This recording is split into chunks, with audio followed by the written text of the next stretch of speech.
And now, our feature presentation. To infinity and beyond! My name's Bond. James Bond. That'll do, Piggy.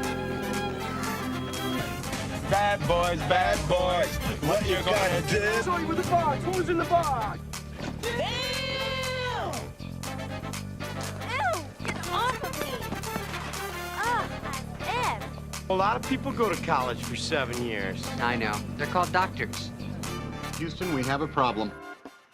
I got an idea for a movie.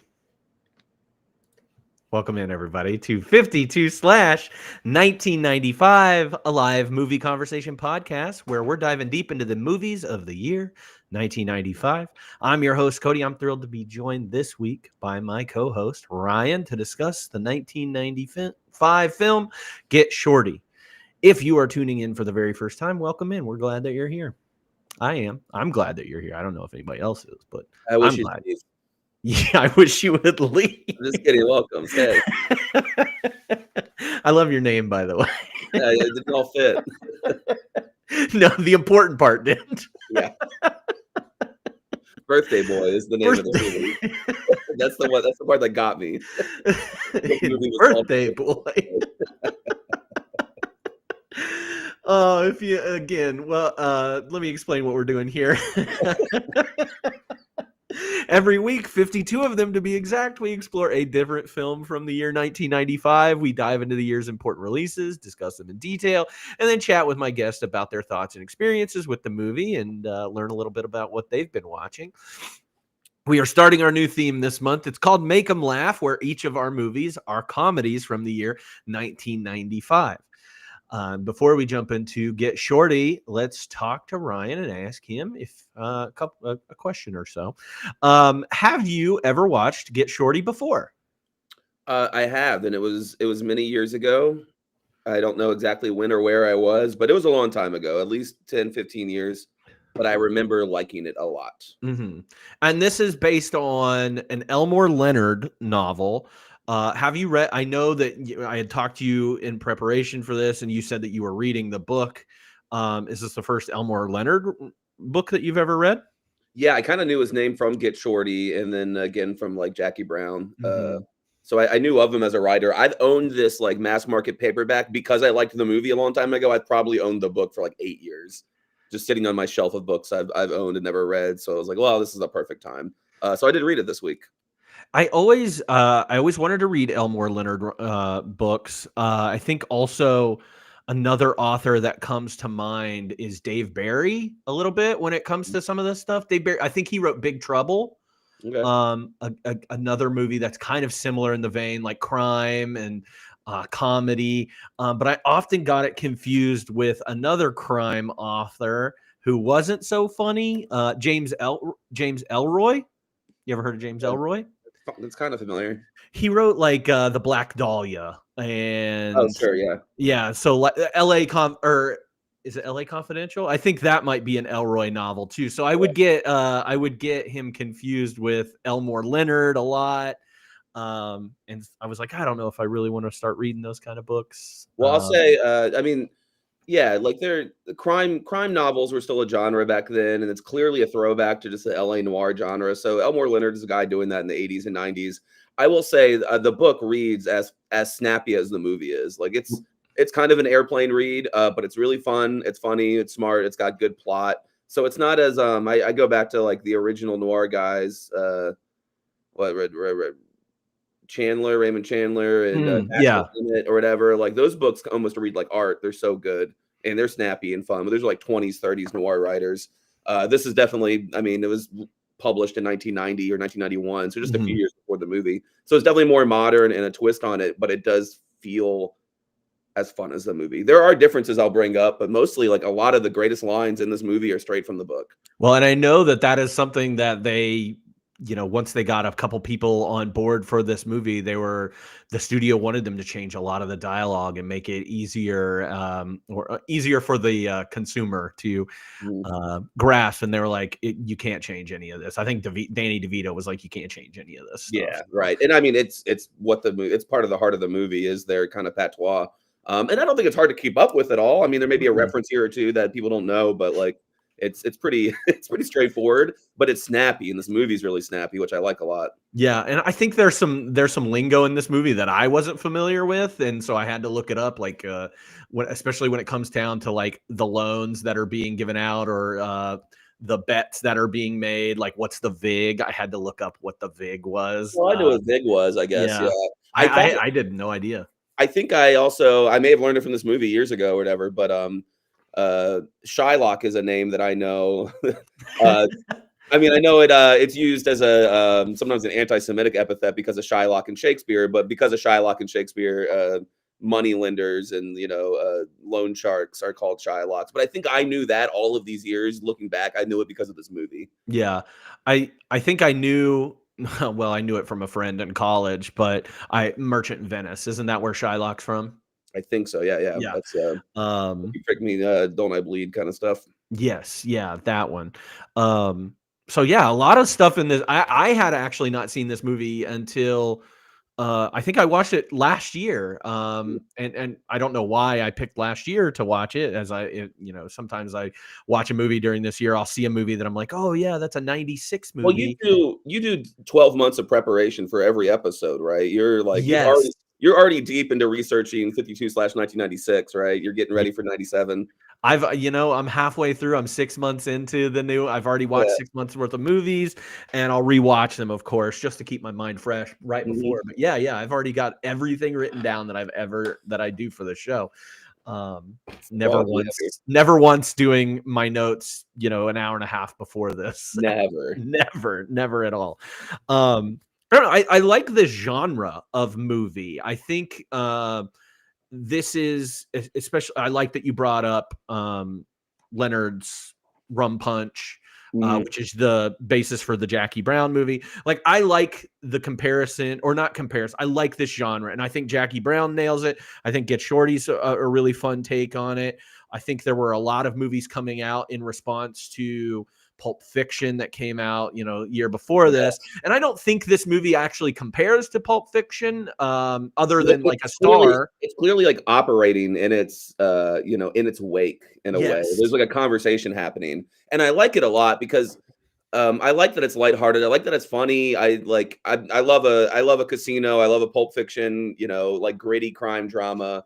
But there's something very refreshing about seeing these tropes that you love without having to get into a 3-hour epic that's just brutal and depressing, right? Yeah. And I think later on, like we get into like analyze this or whatever, and you can't do crime comedy anymore. Like, it's an easy trap to fall into that if you're going to do crime comedy, then you have to do like Italian American mob stereotypes over Mhm. the top. And I really love this movie for being able to make like mob gangsterism, like, I don't want to say feels real, it feels movie real, but it also, like, that's not the joke. It's not like Marlon Wayans' mob movie, Like, Right. yeah. Right. And we had Pulp Fiction. We have all these that are coming out. I think like Things to Do in Denver When You're Dead, and I want to say Life Less Ordinary comes out of this after this. Just very similar crime comedy things. But we'd already been watching some of them. Like, I think you and I did Mad Dog and Glory when it came out, and I that's don't know what that is. oh, maybe I did that with Spencer. But Mad Dog and Glory is like a take on this before Pulp Fiction even comes on the scene. And obviously we got Reservoir Dogs and stuff like that before that.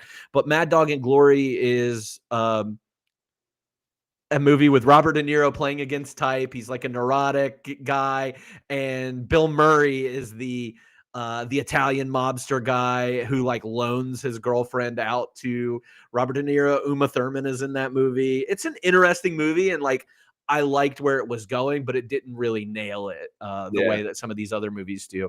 And I think it probably all goes back. We should get into the stuff, but it all goes back to Elmore Leonard. I think he's writing crime novels as a person who loves crime novels and doesn't see them as things to be parodied, but says, what if I could make this a little more capery, a little more lighthearted and funny, and still be cool and thrilling.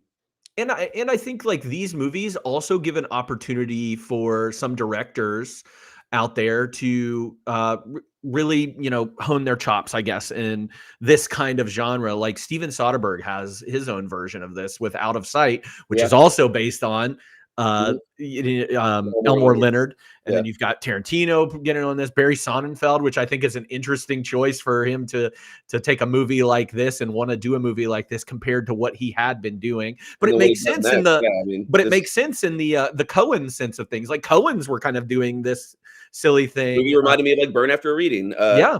Also in old Hollywood, like, a lot of very artistic directors, there was just a lot of good, they mined books a lot, and they were like snappy plot-based books of different genres, but they were about like what happens and what human themes are in them, and the directors can take them and kind of fly with them. This is almost a straight adaptation. But a lot of the greatest movies, like you kind of look up and you're surprised that they're based on books, but they're based on properties, and then filmmakers elevated a good read into a piece of art.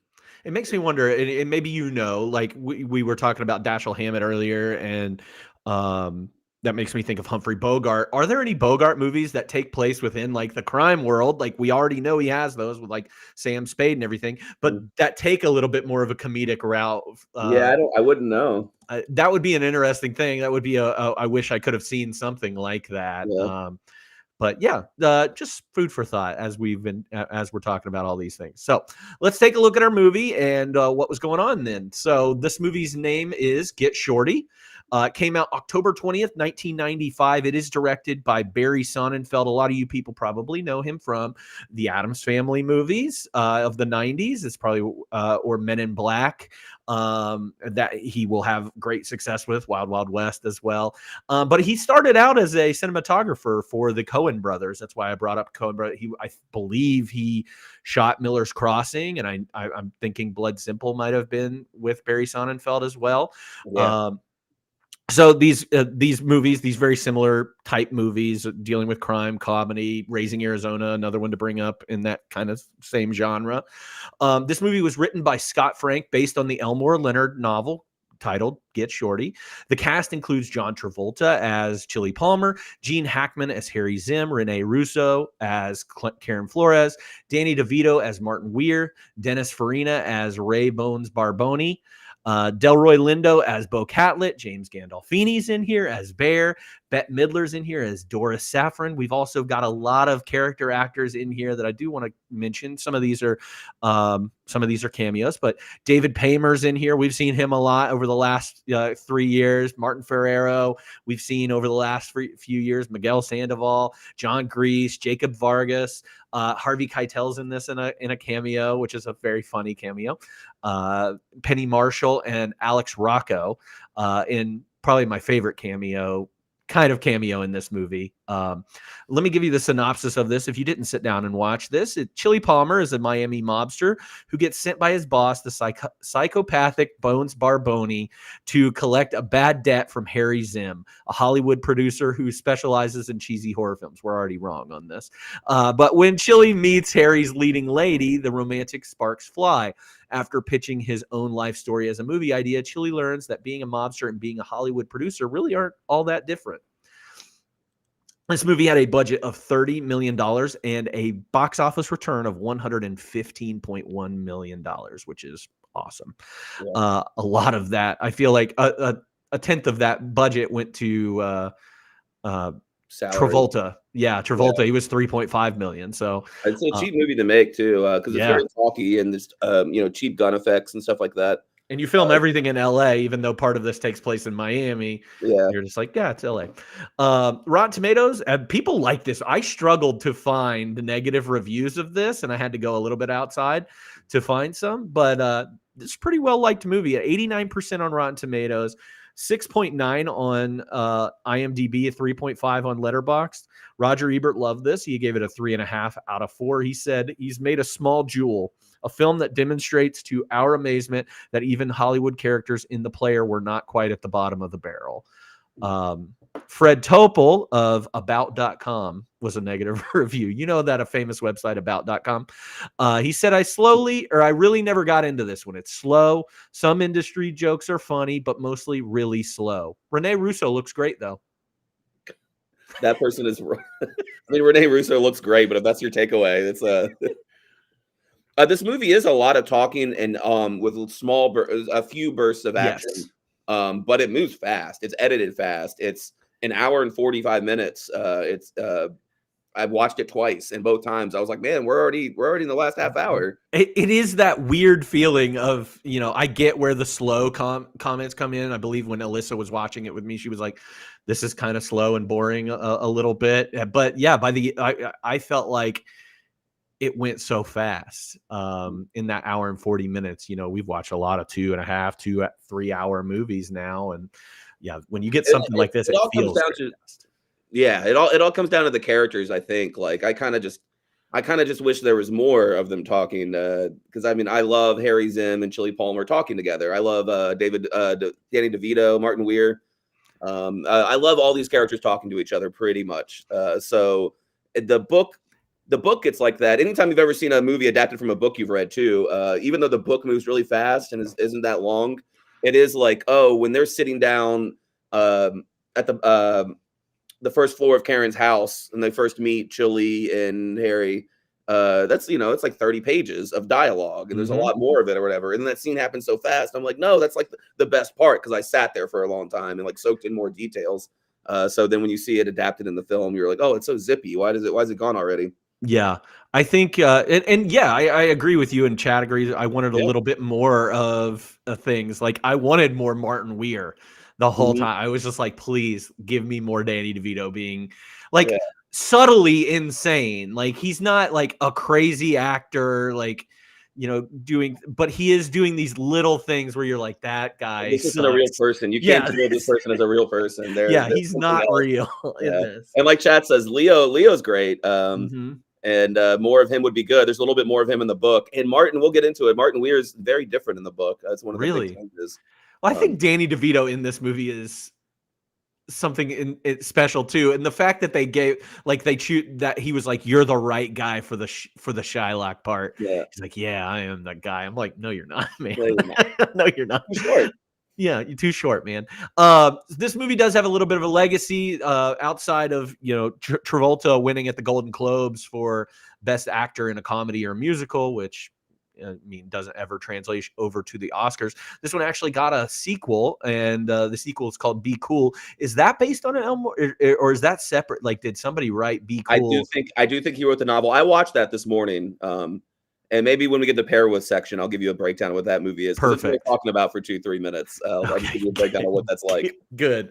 And then there was also a TV series that was produced about this on the I don't even know if it exists anymore, Epics.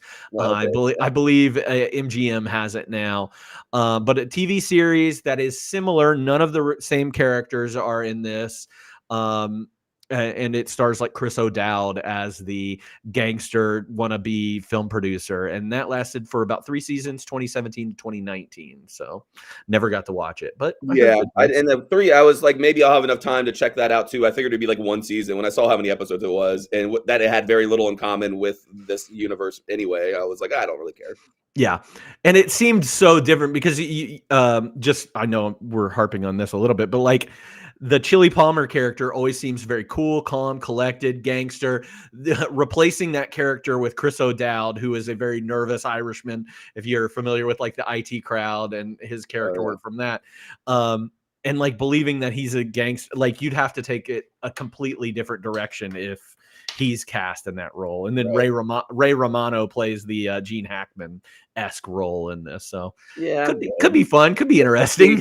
I feel like I would have heard about it more if it was, but it got 3 seasons, but it got 3 seasons on Epic, so you know what that means. All right, so let's get into our conversation. Let's break down some of the standout scenes that make this movie memorable. The opening is great. It's a real snappy opening before the credits, where Chili encounters Dennis Farina, who's wonderful in this movie. In fact, I think every time I've seen Dennis Farina since, I think I only learned to love him in this movie when I first saw it.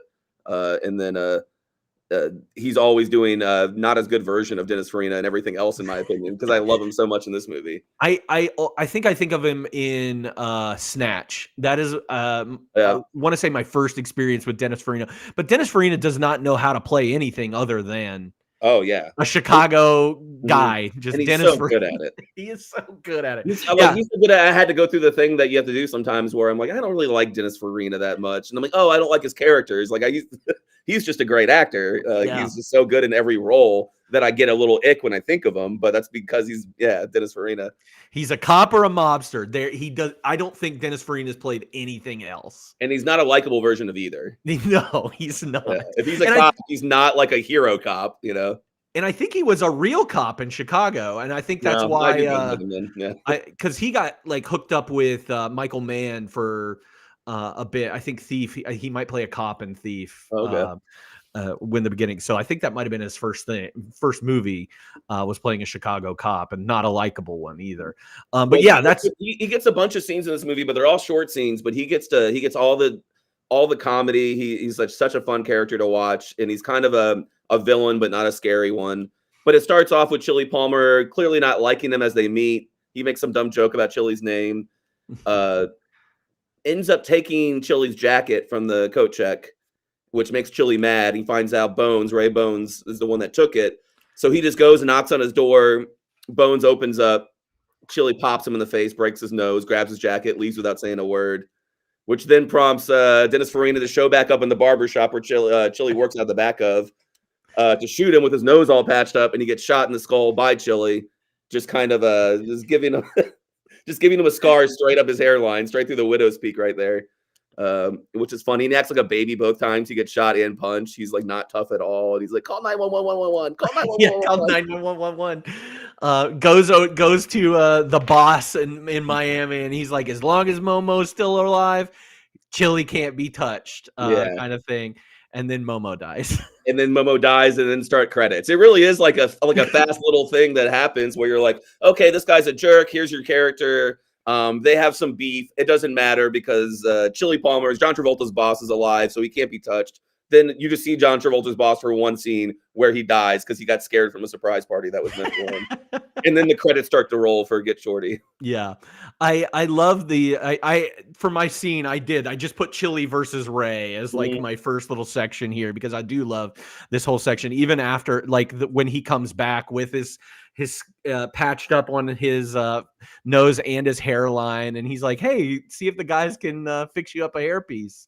They're good at that kind of thing. I love that scene, especially with the his like bodyguard guy too. He's like, is this the best you could do? He's like, unless you speak Spanish, it is. Yeah, he's like, the market's dead right now. If you don't speak Spanish, I gotta be the guy. I love those little interactions, and you get to see Chili do that with a couple different, like Bear, I think is the most prominent one. He has those little interactions with where it's like, I'm going to talk to you like you're a human being. And we can talk as we go on about like John Travolta's performance, which I think is pretty good, but I could ask for more out of. But it kind of works because John Travolta's kind of this dope with his dopey smile anyway. So Chili Palmer throughout this whole movie, the whole thing is that he keeps it very cool. Mm-hmm. He's more of like a quiet Western hero than like the angry like Tony Montana mobster. But he's also like he talks about it a lot throughout the movies. Like, it's not personal. Like, even if I own you, even if you're mine, asshole, none of it's personal. And he doesn't take anything personally. He just realizes, hey, crime, like the movie business, is like, we all have our roles. This is what you do. This is what I do. If you're the one, putting the power on me right now, then that's just because that's you doing your job. I don't take it personally. When I do it back to you tomorrow, you're not going to take it personally. Right. And it adds that kind of humor, but it makes Chili Palmer a very just cool hero. Yes. And doesn't really carry a gun. Obviously, we see him shoot the gun whenever Ray's coming in, but never really carries a gun whenever he shows up in somebody's house or apartment or, hotel room and just with the lights out there. Never has a gun. He's always cool, calm, collected, and just talking to them. He's like, here's what's going to happen. But he's not like all the way like Paul Newman cool, right? No. It is just like kind of shruggy. Like, he doesn't talk about what he's going to do. He's like, I'll take care of that too. I'll take care of that. And he just kind of walks up and figures it out and seems to know what he's doing the whole time, but not with like a hard, like a Paddington hard stare.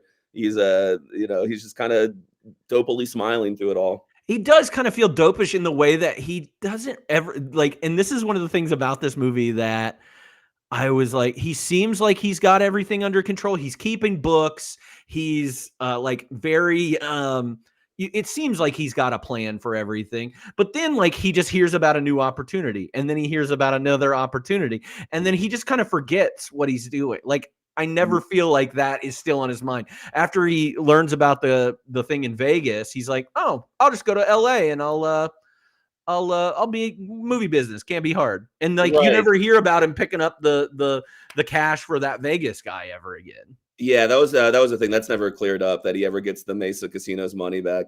But he is kind of flying. He never has this big speech where he's like, "I'm sick of being a Shylock. I'm sick of being a loan shark or whatever. I want to do something else." He just kind of like mentions it in passing eventually, like while he's there. He's like, "I don't know. Things have changed. I might just be out here and do this now. Like it's all going to work out for him." And it's a little bit like if you think of Dashiell Hammett, you think of like what Red Harvest is, the one that been ripped off a million times in Westerns. Miller's Crossing kind of rips it off with like the guy who has to play two gangs against each other. Yeah. In that book too, that guy's always just like one step ahead of it all crashing down. And he's like, "Oh, I just learned a new piece of information.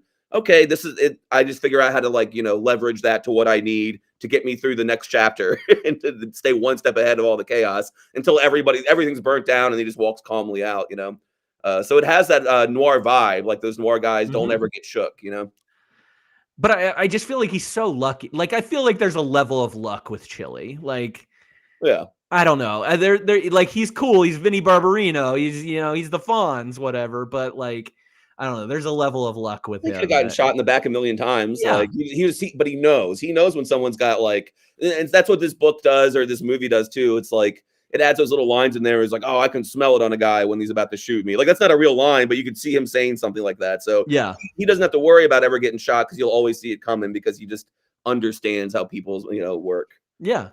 So what's your next section that you got here? Well, so when I remember this movie, having seen it like 15 years ago, the only scenes that really kind of stuck out in my head, there was Dennis Farina in my head, but it was Chili talking to Harry Zim, both in the downstairs of Karen's house and at the office. But the next one is Chili tracks down the guy who stole all the airplane money, and he tracks him all the way to LA. And to do a favor, has to look in on Harry Zim, this movie producer's debt.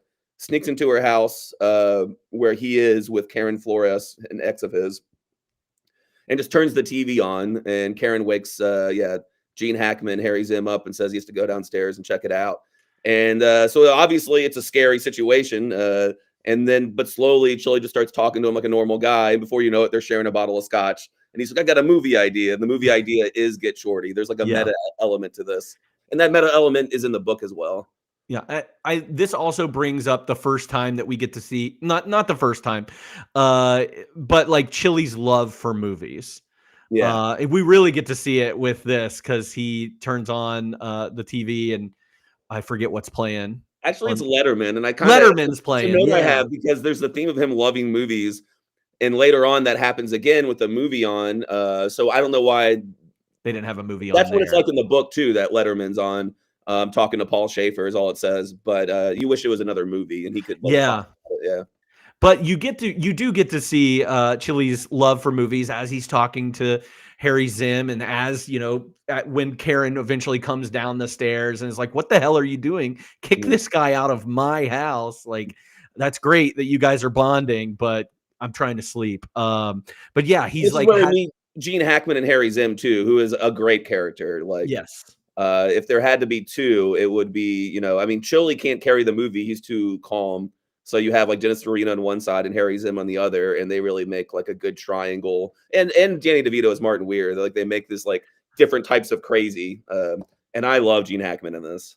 It is so funny to me that Gene Hackman didn't apparently, I mean, this was in some fun facts, whether it's real or not, like didn't want to be in this movie because he didn't want to be in a comedy. Yeah. And I think that Gene Hackman is so funny when he is given comedy, even in the serious movies, he delivers funny lines. Absolutely. I've always thought that Gene Hackman is a charming individual. And I'm like, I get like, he's bald and he's got like, or thinning hair. He's villainous and he plays an amazing villain.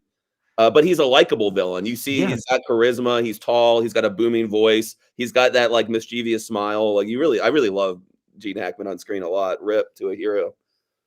But him being like the punching bag in this movie is kind of great because it's also Harry Zim's a great character. He's this sleazy producer that stays one step ahead of his debts and makes all these horrible B films.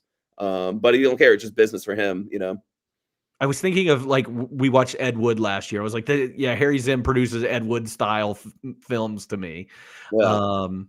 I know that there was a part that they eventually cut out that was going to have Ben Stiller as one of the directors of one of the Harry Zim production. Yeah. I think it's so funny. Like even the Zim logo is comical to me. Like it looks like a comic logo. Yeah, it's funny. And they changed it. It was probably a good change because it's mentioned a lot in the book, but it's zigzag in the book. And then he explains it. He was like, I like zig him with a slime monster, and then like I zag with a maniac movie, and that doesn't really make any sense. He loves his maniac mutant movies, whatever they are. No, I do love this scene, and I like Rene Russo. I think Rene Russo should have been in every movie that Michelle Pfeiffer was given. I mean, I like Rene Russo better than Michelle Pfeiffer, but I'm not a fan. I think she does fine in this movie, but she doesn't have a lot to do, which is a curse of a lot of female roles. But yeah, I didn't care for her in this. She's very pretty, and she has a few lines that I do like her delivery on. But most of the time, like, especially after reading the book where Karen Flores is this force as described and seen by Chili Palmer, a lot of that's either taken out or just not given to her character in the movie. Yeah. I'm not mad at Rene Russo for it. It was one of the recastings that I was like, well, that can be better, I guess. Yeah.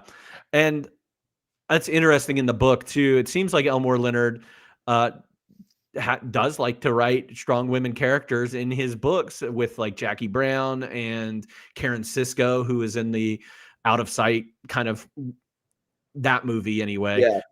And she's that a strong character. I do like her. She's never taken in by anybody. She's not written to be flighty or stupid ever. She understands the movie business. There's a big chunk of the book that has another strong female character, a movie producer that gets cut out of the movie, and that's understandable because it doesn't move the plot along too much, but it's just another character. So yeah, I mean, I like Karen Flores as a character. There's some stuff in the book that like there's more talk about her being like kind of floating after doing a bunch of B movies, then being stuck married to Martin Weir, and then not having a career anymore, and she regrets being a scream queen a lot. And there's a little bit of that in the movie, but there's a lot more in the book that like she has the greatest scream, but she never wanted that. She wanted to do real acting. And throughout the book, she has a B plot where she gets back into the business as a producer herself, which you kind of see referenced at the last scene, but yeah, just not as much of that in the movie. Does she reprise her role in Be Cool?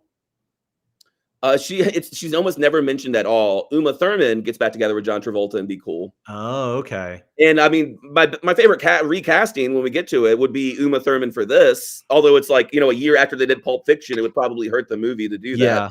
But I do think Uma Thurman could bring a little more to that role. Could do all the Rene Russo stuff that she does, but actually bring a little more like hardness or sarcasm or wit to the role that Rene doesn't. But yeah. I know we're not to recasting, and I didn't write this down previously, but I thought, what if Jamie Lee Curtis does this? Yeah, that'd be good. Jamie Lee Curtis, she's a Scream Queen, yeah, Scream Queen. She kind of knows that, and then like just did True Lies and it's just yet another Hollywood meta wink. So that really would have worked out good. And then she could have had I guess Rene Russo just feels a little too passive in the movie. And I needed somebody who was but you're right that she's never like a pushover. Her character's not what the plot wise, but the acting was passive. Yeah. What else? What's the next one you got? We're then we get our introduction to Bo at the airport. Bo and Bear are meeting with some Colombian cartel guys to do a deal. There is a very important bag of money and stepped on cocaine in an airport locker. Delroy Lindo plays Bo. I love Delroy Lindo in this movie. And I will say in the book, one of the bigger changes is Bo gets his own chapters from his perspective. Like out of 30 chapters, like 4 to 6 of them are like Bo from his own perspective when Chili's not around. He's the only character that gets that. So you get some stuff from Bo in the book that you don't get as much of in the movie. Some of it's cut out, and it's kind of weird. There's a whole conversation when Chili like meets him where he's like, people don't realize that this guy is part black, but I realize he's part black because I have a good eye. And it's just kind of weird. It doesn't make a lot of sense. But there's all this backstory where Bo found his great-great-grandfather's picture where he was like a Union Cavalry person in the Civil War as a black man. And he changed his name to his great-grandfather's name. Bo because he like really connected with that and like went to Detroit to like learn about his black self, and then came back to LA with a new identity and stuff. It's all kind of interesting. It's all easily cut. Yeah. I just want to put out that Bo Catlett is one of the things that the book has a lot more of. Okay. And the little stuff that we see from Delroy Lindo giving this character, I really like. I think Delroy Lindo is I probably wouldn't have thought about Delroy Lindo had I not started this podcast and started watching more movies that have Delroy Lindo in them. I mean, we watch Crooklyn, we watch what else just came out? The Clockers, Spike Lee things that he's been in, but every time he pops up, I'm always impressed. Yeah, when I rewatching this, I was like, "Oh, this guy! I miss this guy. Where have you been? How did I forget about you?" And he does a great job. I do think that maybe it's because of the pacing in the book. Bo seems a little more formidable and less like of a shitty criminal, or like just kind of behind Chili Palmer the whole time. They're kind of frenemies for a while longer, and then he doesn't seem like a mess until towards the end. I thought it would be interesting if they were frenemies for a little bit longer in this movie, just because they do have a shared like interest in movies. Like we get to see it a little bit when he's like, "Hey, you move out to LA. How do you not want to be in the movie business?" Like I wanted a little bit more of that. I wanted to see them like bond a little bit over their love of movies and Hollywood and that, but we don't get enough of that. And you get more of that in the book, and that makes sense. The first and second act has a lot more pages that are just easy to cut because they're not moving the plot forward. But you get a lot more of Chili and Harry in the book too, becoming friends.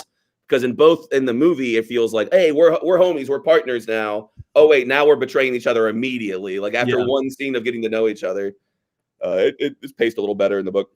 I think one of the things I do like about Harry in this movie is that he always like is just learning that Chili is so far ahead of him. Yeah, and like he's like 3 steps behind Chili, and like a running gag. Like he's always like, wait, what? Yes, like I love that. You already talked to Martin Weir. You two did this. He gets played the whole time, and it's very funny. Yes, I love that, and I love all of his. I love how easily Harry Zim backs down, especially when Bo and Ronnie show up at the thing. He's like, "Here, let me tell you about this movie that that Chili just told me not to say anything." Well, that's the next scene I have. We almost haven't skipped any. There's more to skip later, but the first like 30 minutes are all pretty great, like pretty premium of this movie. But that's when Bo and his associate Ronnie show up at Harry's office because Harry's got money of theirs that he's lost on a bet. And Chili Palmer's now saying, "Hey, I'll help you out. I'll get these guys off your back." And he's telling him like, "All right, you sit here, you do this, you don't mention this, you don't do these things, and then trust me, just trust me, it'll be fine. I'll take care of these guys. I know guys like this." And then Bo and Ronnie walk in, and Harry immediately does all the shit he's not supposed to do. Let me tell you about Mr. Lovejoy. And that's a great scene too. You get a lot of like standoffs and talking. It was a really well written one in the book as Chili sizes these guys up, because there's like a really good moment in the book that's in the movie. I don't know if it lands as well if you hadn't read it though, where he goes, "First of all, who am I talking to? You or you?" And to Bo and Ronnie, and Bo, Delroy Lindo, kind of gives a little smile. Is like, "You can talk to me." And in the book, there's a whole lot of internal dialogue about like how Ronnie is pretending to be the boss and always does. But Chili's the one who's like, "This guy's not the boss. That guy's the boss." And almost before they even show up, based on things Harry says, he was like, "That Ronnie guy seems too dumb." And so in that moment where he says, "Can I talk to you? Am I talking to you?" to Bo, in the book, he also like, there's like a glimmer of mutual respect. He's like, "All right, you get it. You're a smart dude or whatever. Yeah, you can talk to me." Yeah. There's a bunch of in that scene. Yeah. And then after we get that scene with them and Harry screws up the negotiation and everything. And I don't know what's your next scene that you have after that? Let's see. There's some like growing relationship between Karen and Chili. Bone shows up and hits Leo's wife. Oh yeah, which is crazy. And I like, out of nowhere, but and it didn't test well. That was one of the things I pulled from like research, is that scene did not test well. People were like, "Oh my god, he just hit a woman." Intense, yeah. But the guy was like, "I left it in because it was like a wake up call for everybody." Because like 20 minutes with no action. And I thought I really liked that trivia thing because it's the type of conversations you have making movies. So I like to see that inside facts more than kind of random stupid trivia. But like, yeah, it was like, all right, well, people don't like it, but it wakes them up after there's been no action for a while. And then also it turns Ray as a person who's gotten his ass kicked by Chili twice Yeah. and as a clown into a threatening person. Yeah. Right. And he needs to be like a force of like fear. So this makes him scarier. And I was like, cool. Those are the good conversations you have about movie making. Yes, the audience doesn't like to see this woman cold clocked out of nowhere. Nobody They wants to don't see enjoy people it. die or get hurt, but Yeah, but like also you came to a movie to like be thrilled and surprised and shocked and angry and sad and happy and like see the villain get his due or whatever and be scared by the villain. So like talking all of that through makes it a good decision. and something like that it makes the ending pay off a lot better too. Whenever we do eventually get, Bones getting caught by the police and that great transition there at the end, but like, oh, we're fine with him because yeah, he was a clown, and you're like, he's always getting his comeuppance just because Chili's always getting the best of him. But in this way, you see him actually do something really bad and be a bad guy. You're like, nah, he deserved it. So Yeah, right. Absolutely. Otherwise, it is just a pissing match and not like a real villain, a true villain. I'll say in the book a few things at this point too is you don't get more Faye in the book, but Chili's thinking about her a lot more. Like he's worried about her consistently. There's a whole chunk where he's tracking Leo down in Vegas. Like they're not in Vegas, but like one scene in this movie. But there's a good like 40 pages he's in Vegas in the book, and he meets Leo once and gets his money and leaves him and is like, hey, you better call Faye. And you better call Faye because you screwed her over and she's a good woman. But hey, I got the money you owe me. We're cool, but call Faye. And then he finds out that he doesn't call Faye and runs to LA. And that's, I think, when Chili goes, I'm sick of this life. I'm sick of all these assholes. I'm going to go to LA and put Leo in his place, like in Faye's honor, I guess, I did feel like there was like a good chemistry between Travolta and Faye in that. There And is I in the like movie that. too. It may not be straight up romantic or sexual, but it definitely is like they like each other and he feels bad for her. Yeah, I think she was wanting it to be more sexual for like a subtle like hand on his leg. Right. Well, And her I husband, think she's been stuck with a shitty husband for a long time. She's Right. like the dry cleaner thing. And then she sees this guy who's nice and polite, even though he's a crook. There's a scene in the beginning of the book where you meet Leo earlier, where he's there like, hey, you're late in the money again. And he's like, wow, you're such an asshole. Leave me alone. I'll have it in 2 days.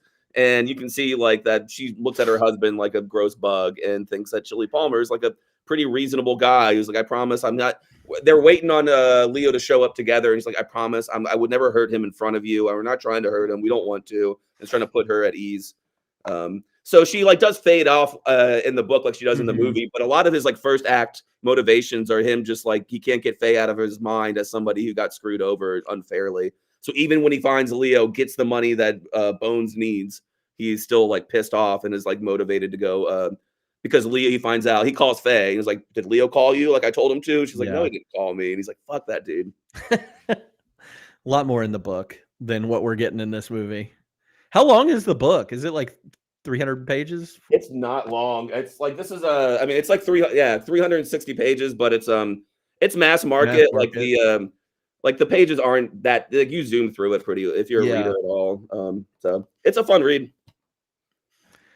I should pick up some Elmore Leonard. It sounds fun. He sounds fun. Sounds like a good time. But yeah, then we get Chili finding Leo, and it's probably the last time we see him. And he gets that $300,000 that Leo got from the airline. Which I was trying to keep track of the money here. Like It's hard in this movie. It is so hard in this movie, and that's one of the things that I didn't like. Trying to just keep track of everything, and was like, why don't you pay back the Las Vegas guys? What is this money going towards? Are you trying to get the $500,000 so you can buy this script from this dead screenwriter's wife? And I was just trying to keep up with all of it, and it almost seemed like it didn't matter. It wasn't about that. It wasn't about collecting. Because Chili was just like, nah, whatever. I'm going to do this movie thing now and I'll figure it out. And I mean, this is just making excuses for what's probably just poor writing, but that also feels like maybe how movies are made, where it is like, oh, we've got the promise of maybe getting this money into this movie already. So that's a done deal, even though that person's waiting on 4 people to pay them from another project. And it's just like a bunch of like interweaving lines of like invisible money that's all tied up in a million things. I like that. That makes sense, even if it's not intentional. If it's not intentional, still a good. Yeah, it's good. That's what I would say if I were the writer. Yeah. The Let's next see. big thing, we get some cool stuff. The touch of evil scene's really good, but not important. I like it though. It's a good scene. Mostly, I love Touch of Evil. Period. Great movie. It made me want to watch it. I do. I want to watch it. Rewatch. Everybody. That's what we do now. I know we were going to do the Orson Welles. Watch along. That's on there. We'll get there. We'll get there. Yeah. The next scene I had was Chili at the airport, like, and setting up that whole thing. Is there anything before that? That is good. Yeah.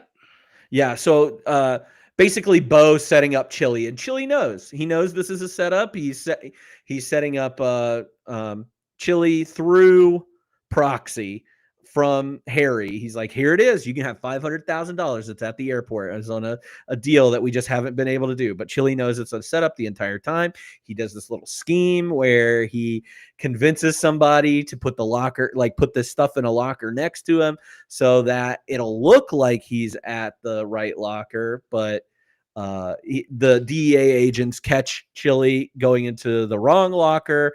And he gets, basically, it's just his way of being like, I knew it was a setup. Yeah, I know there's money in there, but it's not the most complex thing ever. But it is like the biggest sequence in this, where it reminds you that Chili's smart and he's thinking things through, and it's got the most like heist vibes of the whole movie, of this long sequence without a lot of dialogue, of him just trying to figure out to see if that locker's safe or not. It's good. I like that sequence. Yeah, it's just Jackie Brown have is there like airplane lockers in that too? I remember he's like a flight attendant. There's some. I was just thinking of that as we were starting this. I was like, what other movies have a locker scene in it? Because I know Getting Even with Dad. Did you watch that movie? No. Wait, I did watch it. It has the exact same scene. Okay. And that's how they catch Ted Danson at the end of it. They're like, that's right. And so like it feels like it's something I've seen a million times, but maybe something I saw twice and stuck with me. But I think it is in Jackie Brown too. I don't know if it's an airplane locker, but it would make sense. Since I've seen it, but it reminded me of Jackie Brown for some reason. And then I was like, well, she works there. Yeah, she's a flight attendant. So, yeah, I think there has to be something in there about that, or they all stole it from Getting Even with Dad. Which was a year earlier. Yeah. So that could be that. No, I just like this. Again, it just it transitions from Chili just being steps ahead of all these people that are working against him. But then it also gets you to that. I love that scene between him and Bear after he leaves it. He's like, oh, it was a setup. And Bear's like, I got to beat you up or whatever, and then Chili just lays him out. And then they just talk about movies. And he's like, breathe, be cool. Just, I love he helps him recover. He's like, you good? Here, sit up for a second. And he's like, what are you doing, man? Come on. This guy's a chump. You can do better. Then he's like, but tell me about all the movies you've been in. He's been in 60, man. I love that. Like, I feel like Tom Sizemore, James Gandolfini, was it Sizemore last week? They're like, you could just put them in different roles. The 90s. And that one line where he says 60 though, and James Gandolfini has like this little, like, he looks like a little boy with a smile, like he's really proud of himself. I was like, I've been in 60 movies. That's awesome. Tell me about it. Yeah. One of my what the fuck moments though is James Gandolfini's accent. I don't know where he's supposed to be from, but it is weird. It is weird to hear that like New York accent. Well, he's like a New Yorker trying to do Southern. I think. Yes, it was trying to be super Southern. I feel, have you seen another movie, and maybe it is just this movie, where a guy has his child or daughter, like that scene at the end toward the end where Bear's daughter is with him and sits on Bo's lap? That looks and feels so familiar from like a million other movies to me. Yes, from a million other movies. I'm thinking of one where it's a woman watching like her kid in the lap of I think that maybe happens a lot when the trope of like an evil like mobster and like the kind of like abused or misused wife who kind of wants to get out, and then the mobster has the kid and like, hey, do you really want to leave because you're not taking my kids with you, right?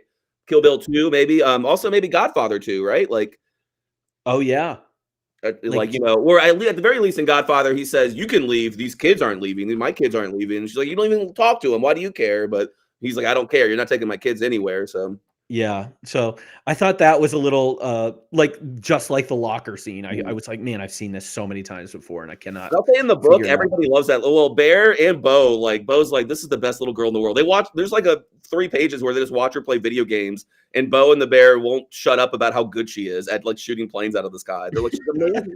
She's the best. But I did feel it. Like I did feel like Bo liked that little girl. Like he was Uncle That little girl Bo. was so cute in the movie too. She was very cute in the movie. Adorable. That's good. So I want to what's hear the backstory of the Bear, a spinoff of the Bear, and how he ended up with sole custody of that child. It's on FX. Oh yeah, It's called The Bear. Called the Bear. He started a sandwich shop. What's your next scene? Oh, let's see. After the airport in the parking garage. Well, we got a Bone shows up in LA and kicks Harry's ass. A lot of good lines back and forth. Those two like weirdos together is really fun. I could see them in scenes together a lot more. Don't throw up on my shoe. Yeah. Don't puke on my shoe. That's what he said. Don't puke on my shoes. Don't puke on my shoes, Harry.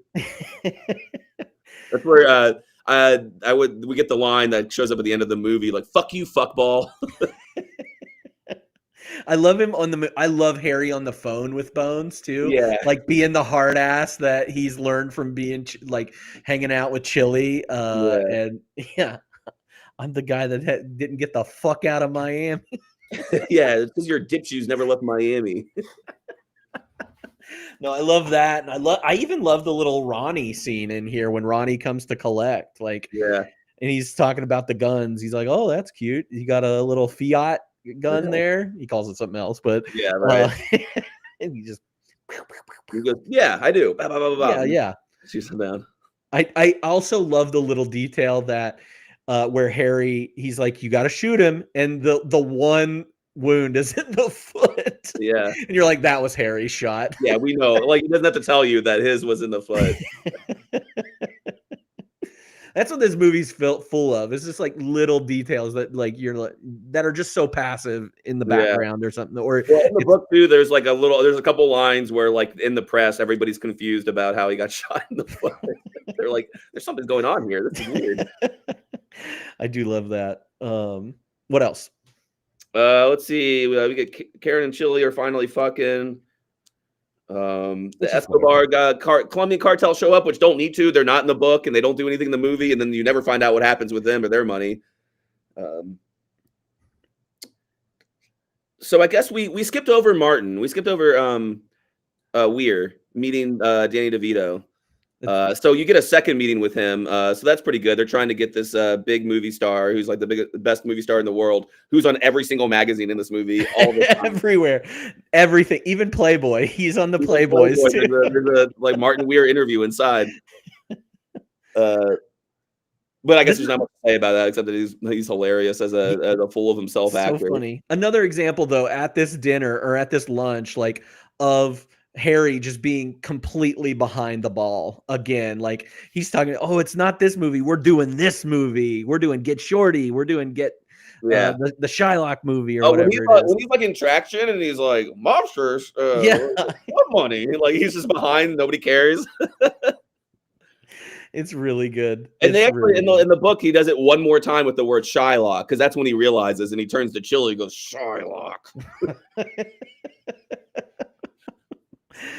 No, that is a good scene. That's actually one of the scenes I mentioned later in our different little categories. One of my favorite scenes. But I guess everything comes to a head, and then we get like the finale here. Bo shows up at the house, kind of repeats. The book and the movie do a lot of these like using lines in different ways and repeating scenarios in like a very satisfying way. So he's kind of repeating the way that Chili showed up and just turned the TV on. So he shows up, and now it's Chili and Karen upstairs instead of Harry and Karen, and turns the TV on. Rio Bravo's playing, and they have a little shootout, which might have felt weird, but because there's more talk of her being like, "I hate screaming. I never want to scream again in a movie." Like Bo gets distracted and misses the shot because Karen's at the top of the stairs and finally does her famous, amazing scream, right? And so that leads Chili to go on the hunt to Bo's house. But you never feel like Karen's in any trouble at all. No. Like this whole time, she's just kind of like, "Oh, go in here, whatever." I It mean, might have been better. The kidnapping thing doesn't happen in the book. It's just more like that guy shoots and runs out, but they don't see who it is, and he's pretty sure it's Bo, and he's like, I can't live my life with this Bo guy behind me, so I gotta go take care of him. And so he just goes over there on his own, and he calls the bear up and says, "You're gonna help me out with this." The movie might be a little bit better, but Karen being kidnapped and taken to Bo's house isn't in the book. yeah. Is Harry just cool that Karen is with Chili now? I thought it was very nonchalant. Yeah, that is a part where I think He doesn't care. Yeah, he doesn't care. I mean, has sex with Doris on the side there. That fun Bette Midler.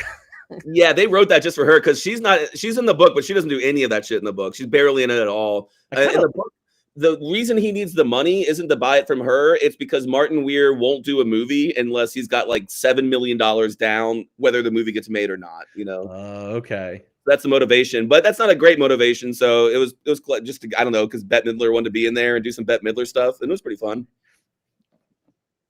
I like the Bette Midler stuff, and that they wrote more scenes because Gene Hackman liked working with Bette Midler so much. So they were like, yeah, we'll put some more in there. We'll get her in here more. Such an enigma. He's just like what he likes and doesn't like, and what makes him mad. Yeah, so we got the Bo kidnapping, and then Bo dying by falling off of the falling through, I guess, the railing of his house, which was foreshadowed earlier with the line. I don't know if they say it in the movie, but I think they say it in the movie where he's like, "That's a horrible idea. That would only work in a movie," is what it says in the book. And then obviously in a movie. The only thing in the foreshadowing in the movie is where he's like, I should get Chili Palmer up here, and he could have a trip or a fall over this, just a couple screws missing or whatever. So it is a little foreshadowed, but not in that way. Bear just says that's the dumbest idea I've ever heard. In the book, he says that's the dumbest idea I've ever heard. That would only work in some dumb movie. Yeah. And then it's funny that they do it in a movie. And then in the book, make a movie out of what actually happened, but also we're watching it in a movie. So yeah, and then we get the end scene where he had already given the key to Ray to go to the airport. Ray has no idea. He's feeling pretty happy. He's about to get $500,000. And it's a clever way to show how much stupider he is, like, because he gets over, like, he's got Chili at gunpoint or with all the power, like, multiple times in the movie. But he doesn't walk in there and say, let me figure out if this is a trap or not. He just walks in there with a strut on, being like, I'm just going to grab this money and leave. It'll be easy. And gets captured by the DEA guys. And then they do that great cut where it's actually just the Get Shorty film being filmed. Get Ray? What's the one guy's name? Not Leo? Ray. Leo. Get Leo. That's the name of the movie that they're making. It's called Get Leo. So then we get to the end of our movie. So, all right. Who is your favorite character or the scene stealers? I mean, I know we've mentioned it a few times, but my favorite character is Harry Zim. Okay. I'm glad you've given Harry his due. I love him. I'd watch a movie just about him. Like, sometimes they make a movie and then they were like, let's make a TV show out of it, but we don't want to like just do the movie over. So let's find a side character. Like, he's like the Better Call Saul of this movie, right? And I would watch a TV show that was more about him just getting into more trouble. And he's almost like a Faulty Towers kind of character. Like, he's just constantly angry, but everything bad keeps happening to him. He gets his just desserts all the time, and it's amazing. I wonder if there's that show on Apple. I haven't watched it yet. That has Seth Rogen in it. That's about like Hollywood. It's called The Studio. Yeah, I wonder if that has anything like that in there. That'd be good. A dumb movie producer. Maybe I'll watch it. Who knows? I like. We didn't talk. Or I really like Chili in this. There's something about him.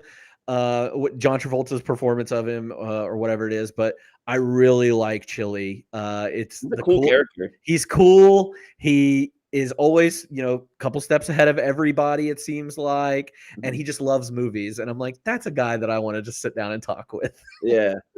You're kind of like Chili Palmer. Me? Yeah. Okay, thank you. I like that. You love Rio Bravo.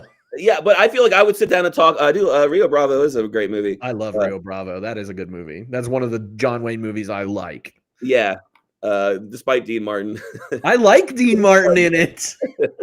Robert Mitchum is better, though. It's just weird that he's in it. Yeah. Yes.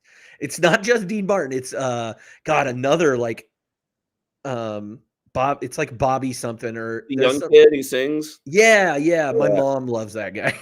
Yeah, right. I feel like my mom does too. Maybe I'm you saying that.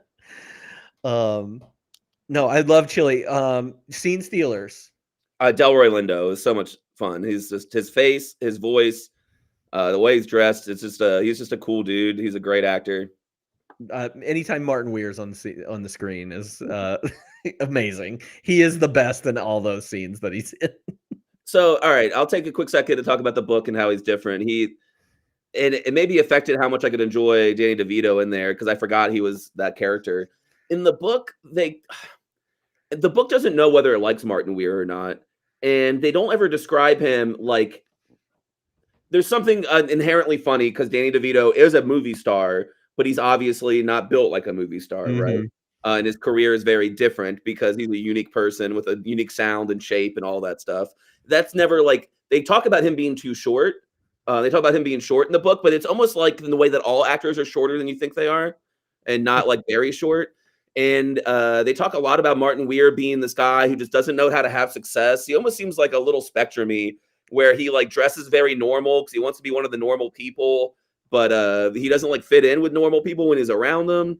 I mean, Chili and Martin have their own conversation in the book because his girlfriend, who Chili knows from back home, he goes and finds all that out without caring around. And tracks down Martin Weir. So, anyways, it gave me this weird. I like that they changed it because the book doesn't really know whether Martin Weir should be made fun of or liked or disliked. Everybody is like, well, he is kind of awesome. Like, there's no denying that he's. Is he more like Tom Cruise-y in the book? Yeah, that's who I would recast it as. It feels like Tom Cruise in the way that he has this undeniable charisma and talent, but he is too weird to be around people, and he kind of gives you the ick. Yeah, and he's too short. So Tom Cruise is how I felt about him in the book and who I would have like cast him as in the movie, but they clearly were like, we don't need it to be that complex. Let's just go straight comedy with Martin Weir. And the lines are kind of the same, but I didn't feel he was as douchey in the book. He was just kind of doing what he knew how to do. Yeah. I love it. And like to find out that even in the beginning that Barry Sonnenfeld wanted Danny DeVito to be Chili Palmer. Yeah, in the beginning of that's weird. That's so weird.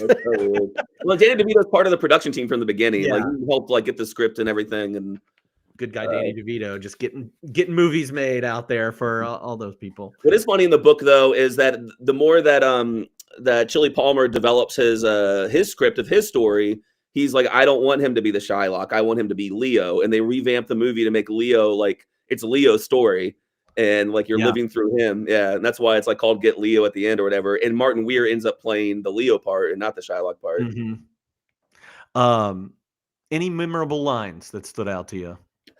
Oh, I had some. You go ahead. Let me pull them up. I don't know why I really like this line and the delivery of it by Gene Hackman, but whenever Bette Midler disrobes and shows off her lingerie, he goes, "Nice necklace, Doris." So that seems pretty funny. It's completely unnecessary, but it's funny. And she gets like 3 good lines in there. First of all, she says hi by saying, "Harry Zim, you look like a wet kiss." And then kisses him. Give me a little bit of what you've been. Yeah, like, aren't you going to offer me whatever it is you taste like? Which is a good line. That's a good line. And then she looks around the room and says, "My favorite color, putty." Bette Midler's great. What else you got? Oh yeah. So my favorite line in the whole movie, and it's not that clever, but it made me laugh every time I hear it and read it, is at the end when Bones finds Chili, and Chili goes, "How did you get in here?" And then Ray Bones says, "It was easy. I told him I was you. I acted real stupid and they believed me." That's really good. That's a good insult. I love that. Yeah, Ray has one of my other. Whenever they're talking about the whole IEEG thing, and he says EGIE, fuck you. The point is this: is that when I say jump, you say okay, okay? Yeah. I once asked this literary agent what kind of writing paid the best, and he said ransom notes. That's a good. That's a funny line. That's a good line. That's one of mine. I just look anytime Ray says anything is great. Yeah, he says they say the fucking smog is the fucking reason you have such fucking beautiful sunsets. That was my last one. Oh man. The first time the guy says it, he goes, "What a bunch of fucking bullshit." So mad all the time. I like this one from Chili. It's not a it's just him, spectrum out about the movies and stuff. He says, Wells didn't even want to do this movie, but he had a studio contract he couldn't get out of. Sometimes you do your best work when you got a gun to your head. Yeah, that's a pretty good line. We see later in the movie. And there's a lot of like interchanges I liked a lot, but just not, they were too long maybe to pull out as quotes. Because some of him flirting with her about the movies is really nice as a movie fan. I like that part where they're just talking about like their favorite Betty Davis lines and finishing each other's sentences or whatever. That stuff's really good. Yeah.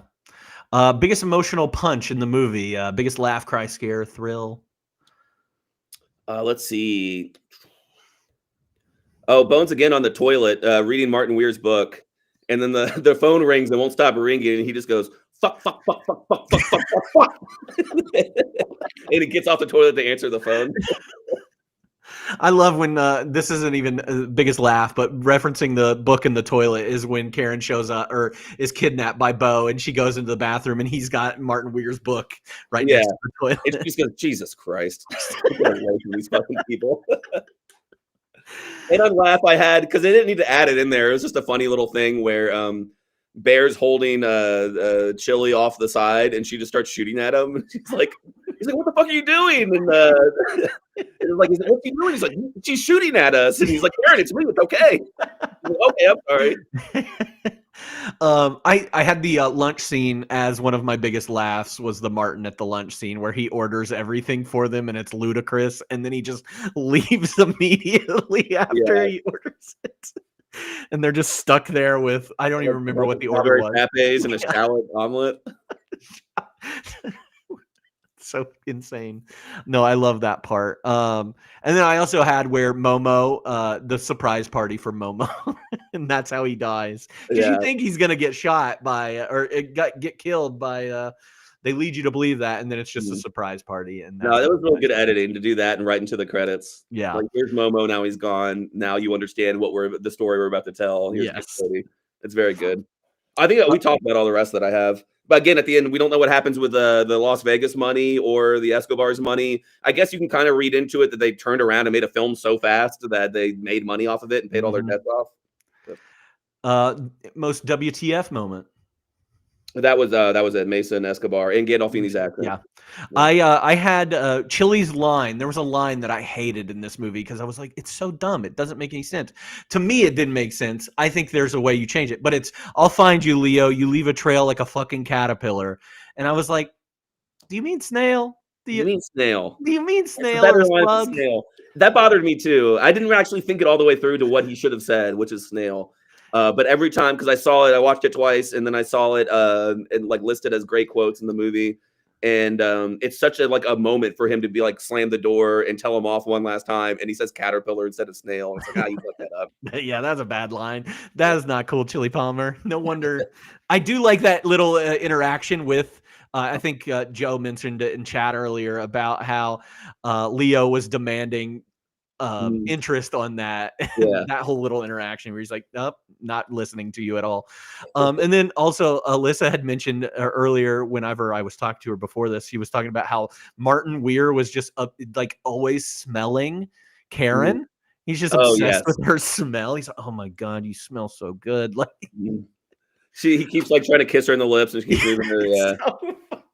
Oh, we missed a great line actually. It's I forgot to write it down, but it was like whatever when he sees Karen again, and all of a sudden he like wants her, even though like they've been broken up forever. It's like, whatever happened with us? And she was like, oh, you went off to fuck Nikki at my birthday party. And that was a great party. That was a great party. That was a great party. Caterpillars leave trails though, do they? They do, but they're not known for it like snails are or other things could be. Yeah. I don't know. Sometimes some caterpillars do, some don't. I just don't think of a trail when I think of that. I think of Oregon and I think of snail trail. Yeah. Those are the only trails I could think. And mix. And mix. You leave a trail like a fucking mix, Leo. Best music moments in this movie. There's a lot of them, and I didn't single it out, but I like all the like upbeat jazz. Yeah. Green Onions is the song by Booker T and the MGs that we've heard in 1,000 different movies, but I'm like, it just fits in Yeah. Get Shorty. All of that, like, yeah, like you said, up-tempo jazz stuff, it really fits. It's A like lot of bass funk. lines and little Yeah. symbols leading up to stuff. Mhm. It's kind of like paint by numbers a little bit, but it works every time. Yeah. I did not have, even though somebody asked for it in chat that Doris would be in the F, Marry, Kill. I didn't really have a third person that I could put in there. So I did one from the perspective of Karen, and the three options are Chili, Martin, and Harry. As they're her three love interests. At some All point. of them, yeah. So you got to marry Chili, and then you gotta kill Harry and fuck Martin. Yeah. I just feel like that. Yeah, there's not like a fun answer to that. I think it No. just has to be what happens. Because Harry deserves to die more. Yeah. I think you're right. This isn't a good one for it. I can't think of anybody else. Well, it's not a bad one, but yeah, I think it just kind of falls into that logically. I mean, you could make a fun argument some other way. I mean, you could marry Martin because he's probably the most successful, most rich out of all of them if you wanted to go that way. But yeah. But then from the perspective of Karen, she already married Martin and left. Yes. So. But Harry, I don't know. He might be. I like Harry. I'd marry Harry. I love Harry. I'd F Harry. Yeah. What about not a hot take. I think Bette Midler looks awesome in this movie. Yeah, I mean, in that scene where she opens up I was like, damn, Bette Midler, you got it. You're bringing it. I didn't pay much attention to her the first time around, but I think the second watch I did today, I was like, oh, damn. Yeah, you do look good. Good for you. I don't even know how old she is in this movie. She's kind of one of those people that has been 50 for, 30 years. Yeah, I agree. She's just always that age, 50. Mm-hmm. All right, best performance in this movie. Who delivered the standout performance? Oh, I'm sorry. I thought we already did that. I was going to say Delroy Lindo. It was my favorite. I think I think Gene Hackman's performance is amazing, but he's always doing amazing performances, so it's less like I'm less impressed by it. Yeah. And then Travolta fits the part so well, but I don't know it's because he's making it good or if he's just being Travolta and it works. Yeah.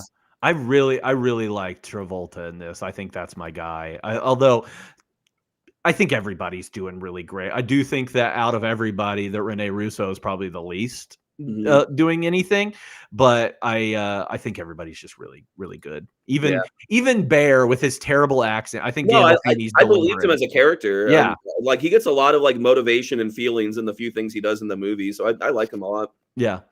All right, let's do a recast. 95 recast or a 2025 recast. Who would you cast in these roles if they were made? If we could remake it or make it today in 2025. I came up with a bunch, but they all feel like kind of obvious and not exciting. But I would say like Tom Cruise as Martin. Yeah, I mean that fits, especially with the book, the way that you describe him in the book. Yeah, and even without that, like because Tom Cruise is, I don't know if he always knows it. He's pretty good at making fun of himself, being an exaggerated version of himself. He can play an actor pretty well.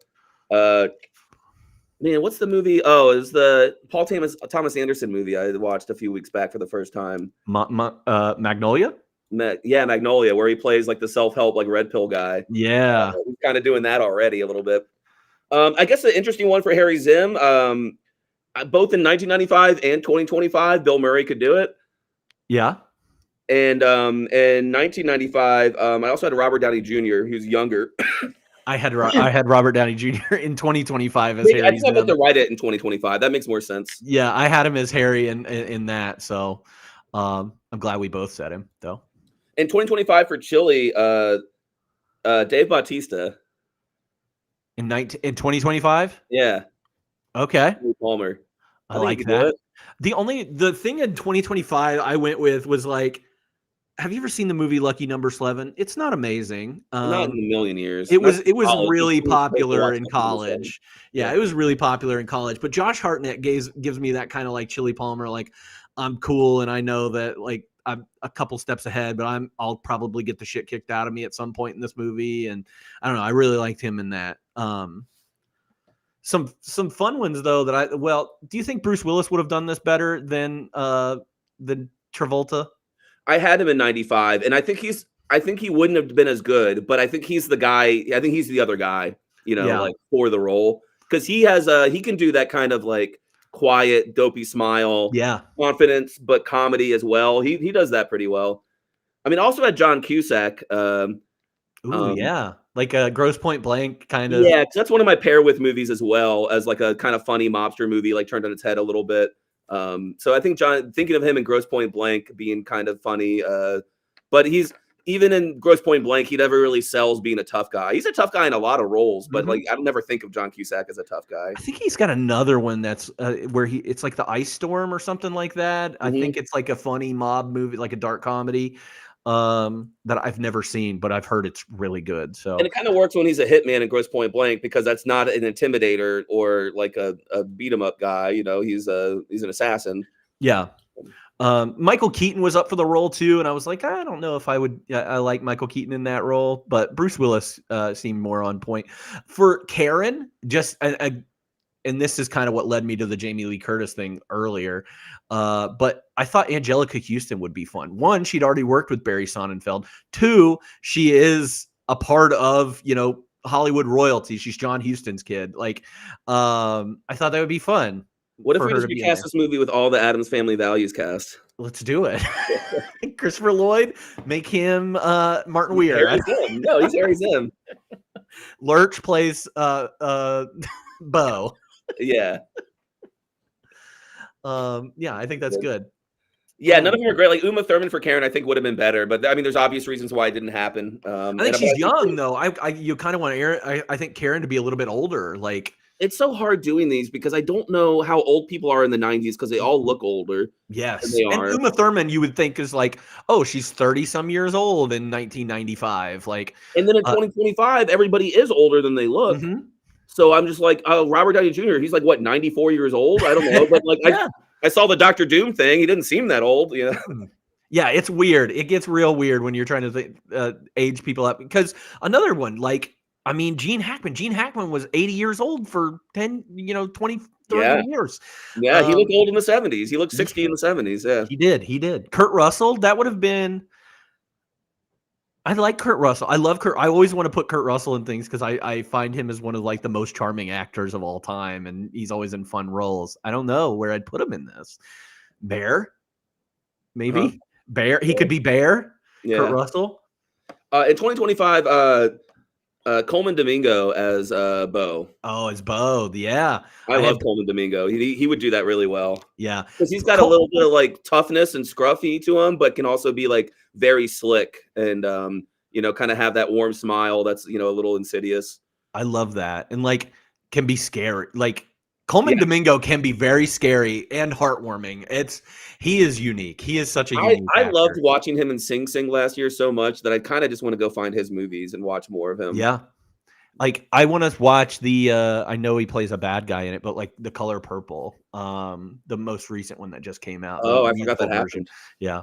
I thought for Bo, and kind of a very similar person, younger than Coleman Domingo, but Brian Tyree Henry, who has played like a very menacing individual in a movie like Widows, and has played a very lovable character. Like he's Brian Tyree Henry's amazing. I love him. Did you cast one for Karen in 2025? Well, I did, but it's the obvious thing. First of all, we don't really do like blonde bombshells as much anymore. But the only one that we do, and I feel like I recast this person all the time, is like Margot Robbie would kill the role. Yeah, well, she would, but yeah, I picked. At first, I was like, oh, I keep going with the Scream Queen thing, and I'm like, let's do Sarah Michelle Gellar. She was Buffy. Let's put her in. Let's put her in this. I mean, she's like, and she would fit as like a person that doesn't really get a lot of movie opportunities. We never see her in anything. She always pops up in a new season of television and then it's canceled before that season is over. So I was like, let's get her back in the movies or something. I think she's going to be in the new, some new horror movie coming out. But then I really sat down and thought, I was like, Kristen Ritter. If you know who she is. I like Kristen Ritter. I thought Kristen Ritter would really nail the Karen role. That's a good pool. I like that a lot. Yeah. I love her. I want her. You got The Color Purple though. Now I also want to see Danny Glover as Harry Zim. Just Danny. Like kind of like a too big a suit and his like beard's scruffy and he's just like like yeah. Oh, I like that. I like that too. Anybody else that we might have missed? No, that's the best of it. All right. John Cena should be Bear. Oh, John Cena as Bear would be so good. Yeah. And he wouldn't do a stupid Southern accent either, but that would be good. All right. Any fun facts or non-fun facts about this film that really stuck out to you? I've got a few written down. We've covered a couple of them already. At the very bottom, maybe the exact bottom, it was the most downvoted trivia on IMDb about this movie. So I had to write it down.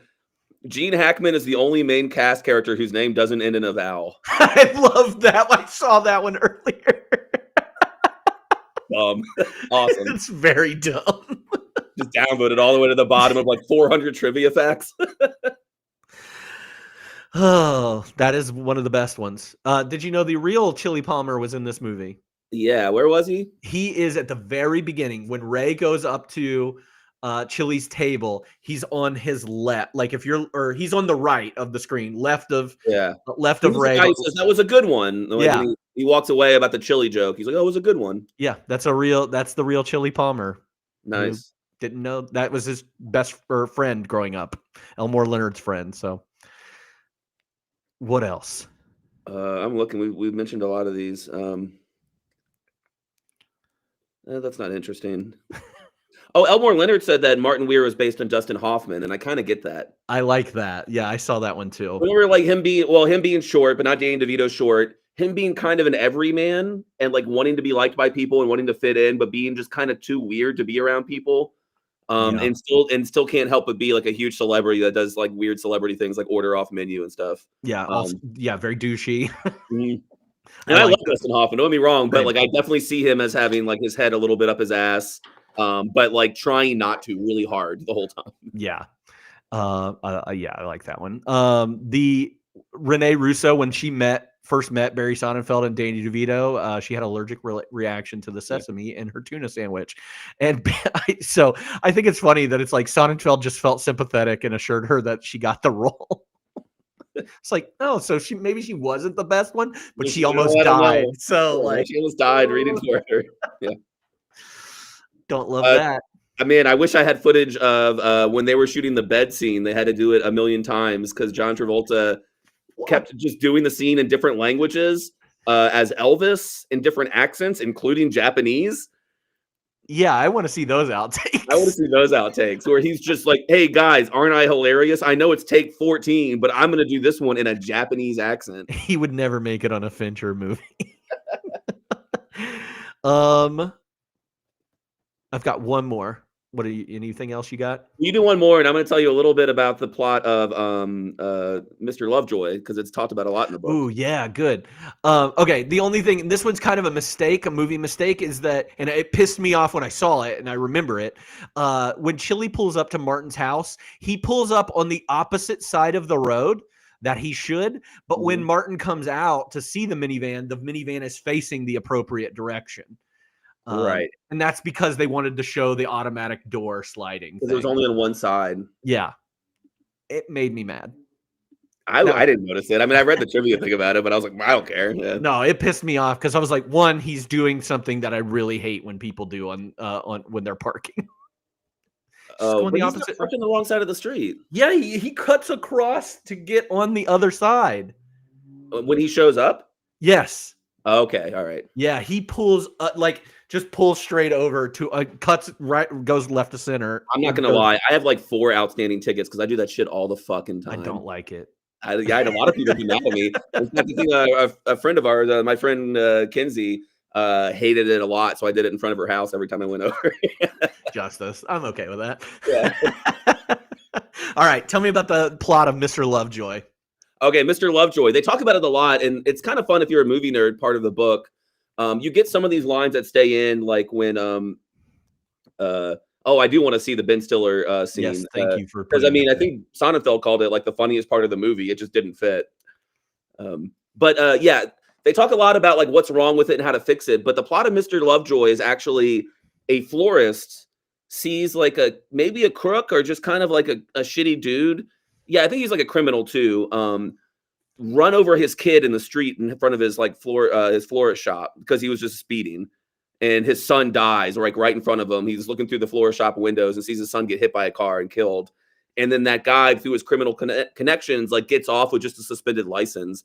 So he starts following him around with that crook's like ex-girlfriend with a video camera to prove that he's driving, even though he's not allowed to be driving.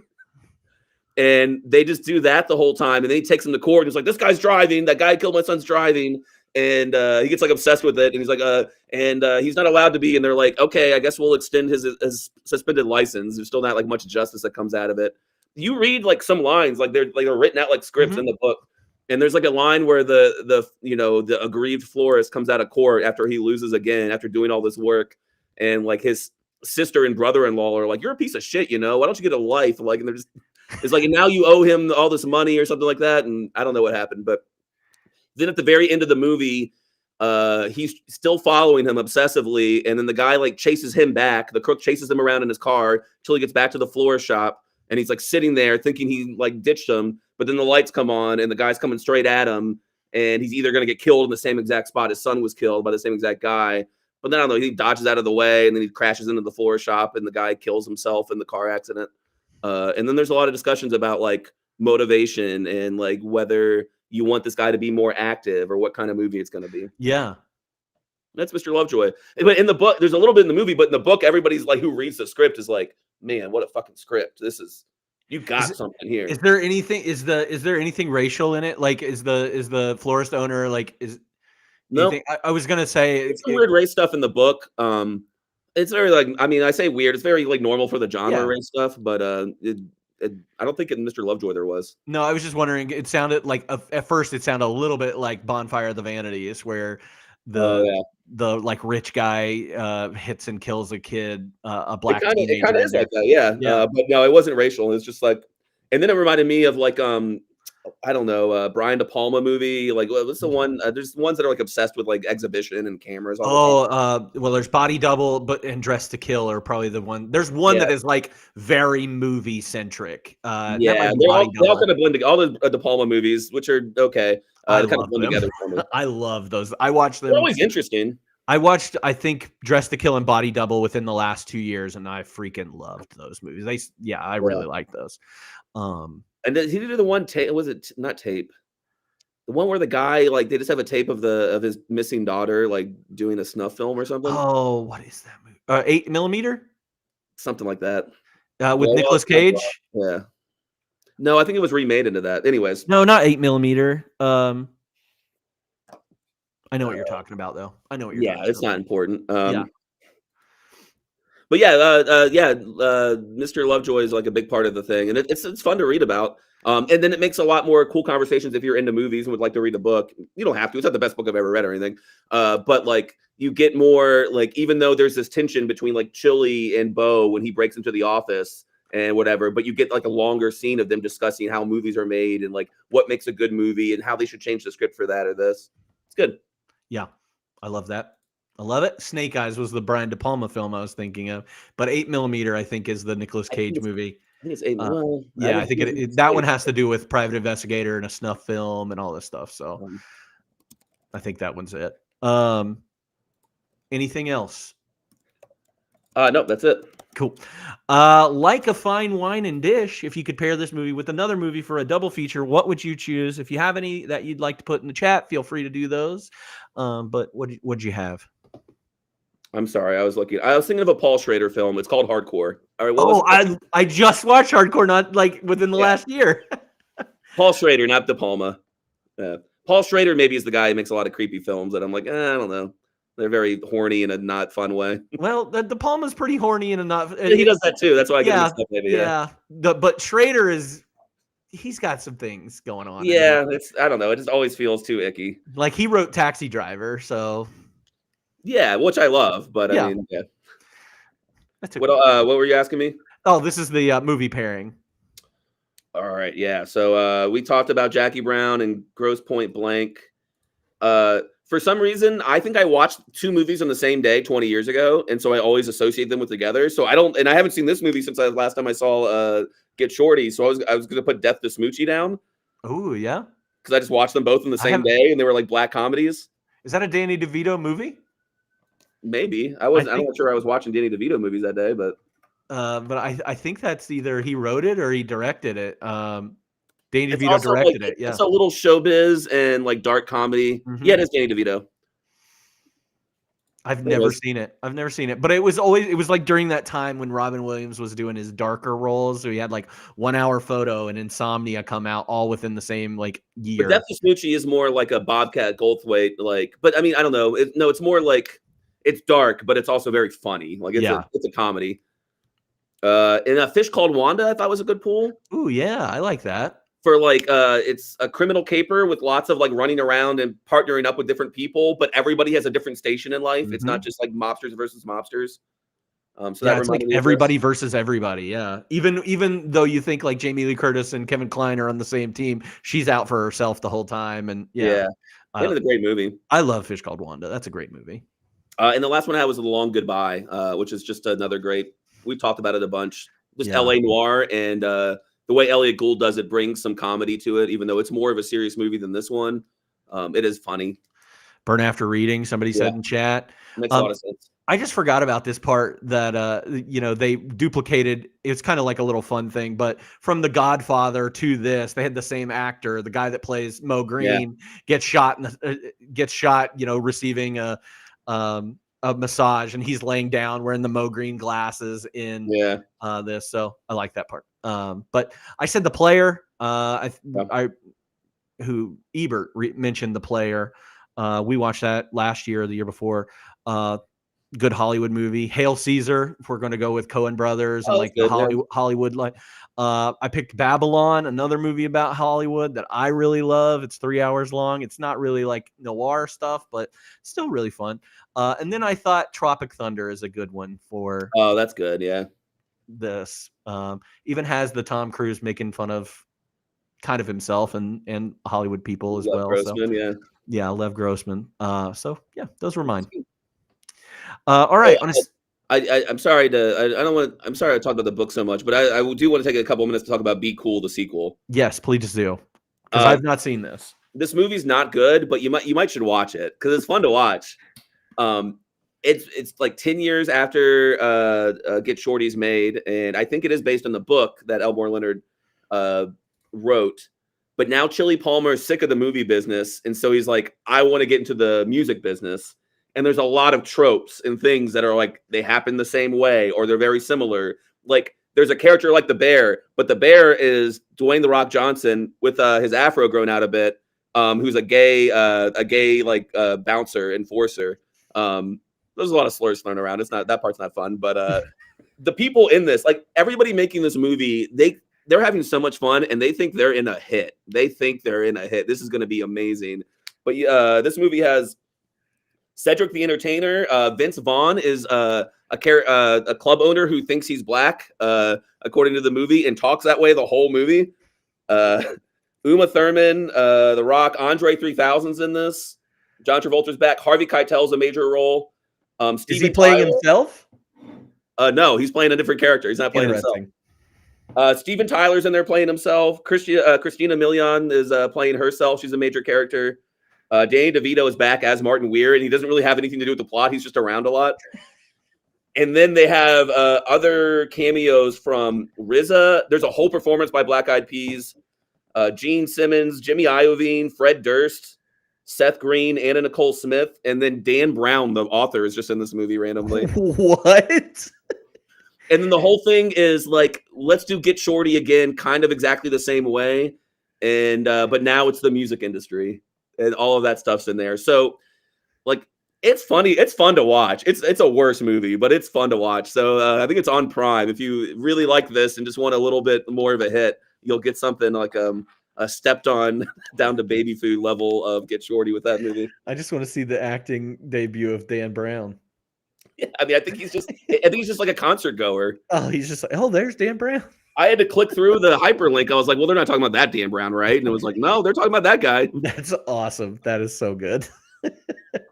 I knew that The Rock played a gay man in this movie, but that was as far as I knew. That was the only because that's when he was getting praised. That was when they were like, "Oh, The Rock, he's a wrestler who can act," and this was a movie that people referenced. It's also like a role he never would have done. Like he's not steroided up yet. And he wouldn't do later because he's kind of the butt of a lot of jokes. He's kind of dopey, but he does a really good job at it. Again, they throw the F word around. I mean, he gets his just desserts. Like the bad guys throw the F word around at him or whatever. So that's not fun, but it is like if you like Get Shorty a lot, like you should watch Be Cool. It's funny. It's funny. It's just bad. Oh, I just looking at the cast. Alyssa will love this. It's got the girl that played Marnie in the Disney Channel original movie Halloween Town. Oh yeah, she's in there. Yeah. What's her name? Kimberly Brown. She played. Who did she play in the? I know who she was. Tiffany. She's like a secretary at the record label that Uma Thurman owns. Awesome. And I was like, yeah, she's kind of like gothed out. She's got like piercings, like a blue streak in her hair, kind of thing. Dope. She's not a big role, but it does the mid 2000s thing too. Like part of them like saying we love this movie and it's going to be a big hit is like they all like the credits are like 4 different sequences of everybody who was in the movie for 1 second dancing to a song, you know, like all dancing around together, like behind the scenes. Yeah. To show how much fun they're having. This movie, so Get Shorty had 89% on Rotten Tomatoes. Be Cool has a 29% on Rotten Tomatoes. So yeah. Take that as you will. Andre 3000 as a rapper with a like entourage who's also like a gangster enforcer for Cedric the Entertainer. He's pretty funny. He's like he keeps getting mad because he doesn't get to shoot anybody, and then he starts shooting randomly. He's like, "All right, I guess I don't get to have a gun. Don't give a gun to me. You know what'll happen." I don't know. It's not good, but it's fun to watch. Did you ever see the movie Hollywood Homicide? No. Andre 3000's in that movie too, playing a probably very similar role. That movie's not good either, but I loved it growing up. So, all right, on a scale of 1 to 5, how likely are you to rewatch this movie, Get Shorty? I think I gave it a 4. I gave it a 3. I like it. I mean, a lot. I think it's not quite a classic, but like if we're ever talking about mob movies or mobster movies, obviously there's like a long list of like canonized films you have to talk about way before you get to Get Shorty. But if you want like a dark horse candidate, hey, like let's not sleep on this. I feel like we've forgotten this movie, but when it came out, everybody was all in on it, and I was all in on it 20 years ago. I was all in on it today when I watched it. Yeah, and on the short list of like Hollywood movies too. Like if you're wanting to do it. Somebody's like, oh, I want a list of movies that are making fun of Hollywood or within that Hollywood thing. That's what this movie is. I think that's a good I think Hackman is Harry Zim. I think Delroy Lindo's character and performance. I think all of those are like things I can't find anywhere else, and they're really, really wonderful in this movie. No, I love it. Okay, what's your overall rating? 1 to 5. I had 3.5. I think it was just a little like a case of me wanting more, but also like there were some slow parts. I do kind of agree with that one. Maybe it was some of the interactions between Chili and Karen and some of that. It just felt a little slow in some parts and maybe needed a little something to speed up. But yeah, no, I like it. 3.5 is a good score. So, all right, Ryan, we did it again. We always do. We always do. Thank you so much, Ryan. And thank you to everybody that has been joining us. Ryan, is there anything that you would like to recommend? Any recent movie recommendations of things or anything else? Yeah. I watched that Fantastic Four movie. It was bad. Me and Sage rewatched Sphere. It wasn't as good as it was when I was 9. You say Sphere or Fear? Fear. Okay. Michael Crichton's Sphere. Sphere. Okay. I watched On Becoming a Guinea Fowl, which came out this year. I think it was Zambian film. That's about intergenerational trauma and sexual abuse and stuff. It's pretty dark, but it's a very, very well-made movie. That I don't know. It might get like thrown some nominations in this award season. Came out early in 2025, and then I watched The Legend of Ochi, which came out early in 2025 with Willem Dafoe and like these puppeted like animals. It's very much like a kid, befriends an animal that's supposed to be a villain and runs away to try to keep it safe. But it's done. It's got like a lot of Wes Anderson like vibes to its imagery. A lot of matte painting in the background, bright colors. They do these animals with like they put some computer animation, not straight up CGI, over puppetry, and they look really cool. So if you're like my girlfriend like wanted to see it when we saw the trailer because of like the animal's so stinking cute. but it kind of has like a Wes Anderson vibe of a fantastic animal. Willem Dafoe is really good as like a sympathetic villain, a dad who's chasing after his daughter as she runs away to protect the animals that he considers, evil. It's good. That's an A24 movie. Didn't realize Yeah. that. Nice. Anything else? That's it. Man, I got nothing either. I've been watching RuPaul's Drag Race. I've been watching a series of unfortunate events, which ties back to our boy Barry Sonnenfeld. That's a Barry Sonnenfeld produced show. Well, that makes sense. He must have got that from the Addams Family stuff, right? Yeah, and he directed like 10 or so of the episodes. It's good. I love it. It's only 3 seasons. It's a complete story. Did some new stuff come out recently? I don't know. Maybe. Oh, you mentioned it last time I was on the podcast, but I also heard like 2 other people talking about it in the past couple of weeks. So I don't know if there's like a new season that dropped or anything. Oh, I don't think so. That would be awesome, though. I'd be interested in that. I didn't read the books. Alyssa read the books when she grew up. I read one of the books, and I was like, I'm too into Harry Potter right now. I'll figure it out later. Yeah, I know it's always been around, but I never encountered the books, movies, or TV show. I've heard from many people the TV show is really good, though. Yeah, I think you would like it. There's a lot of really clever writing in there, and there's just some funny lines in a show that is very dark and depressing at times. And Neil Patrick Harris is amazing in it, and everybody else. There's a lot of good, like, not cameos, but good acting they get good actors in there, so it's good. Awesome. And then I watched the Garfield Christmas special from 1987, and it's very precious to me. Yeah. So that was it. That was nice. Watch the Garfield Christmas special. That's your recommendation for the week? Yeah, that's my recommendation. And if you want to give out more recommendations or hear what we're doing, or learn about Shang Tsung dying, you can do that by getting in our Discord server, and you're always welcome to follow us on Instagram to find out when we're going to be doing these, or check out my account on Letterboxd. Next week, maybe Tuesday, I'm thinking I'll be doing some traveling over the weekend, so it might not work out. It might work out, but I'm shooting for Tuesday, which is the 16th, I think, and we are continuing Make 'em Laugh, and our next movie is a Woody Allen one called Mighty Aphrodite, which I've never seen. This is one of the That's a good one. Yeah, I'm looking forward to it. Schedule. The 90s isn't the best time for Woody Allen movies, but Mighty Aphrodite is like I think the standout of the decade, or one of them at least. Yeah, I feel like he has every 8 years or so, it's like he'll come out with one that's like everybody really likes that one, and then he'll do 8 years worth of movies that are not good at all, and come out with it's Mighty Aphrodite, if I remember correctly, is a light and bright movie too. It's comedic and like heartwarming. It's not doing Ingmar Bergman. He's not doing just like Jewish chatter, like deep talky stuff. It's got some fun stuff in it. He's not doing older guy dating 17-year-old girl. I haven't seen the movie in a long time. Don't hold me to that. Who knows? It could be Manhattan. Who knows? But we'll be watching that. And then, of course, our Slashy Awards will be at the end of this month. We'll give out a few awards. I'll put some more information about what we're going to be voting on, or give you guys the options to vote on those.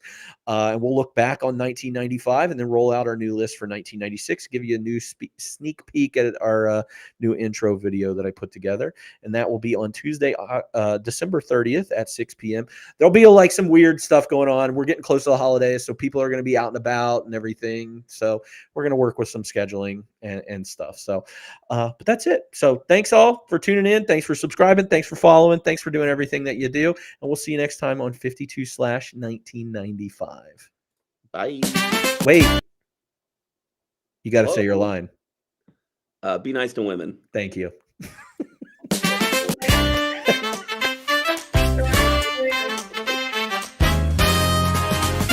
What a year, what a time. Big screens, dreams, and movie rewind. From talking toys to heist gone wrong. We're watching it live and singing along. 52/1995. Grab some snacks, we're going live. Action, drama, comedy gold. We're reliving the stories told. One movie All year long.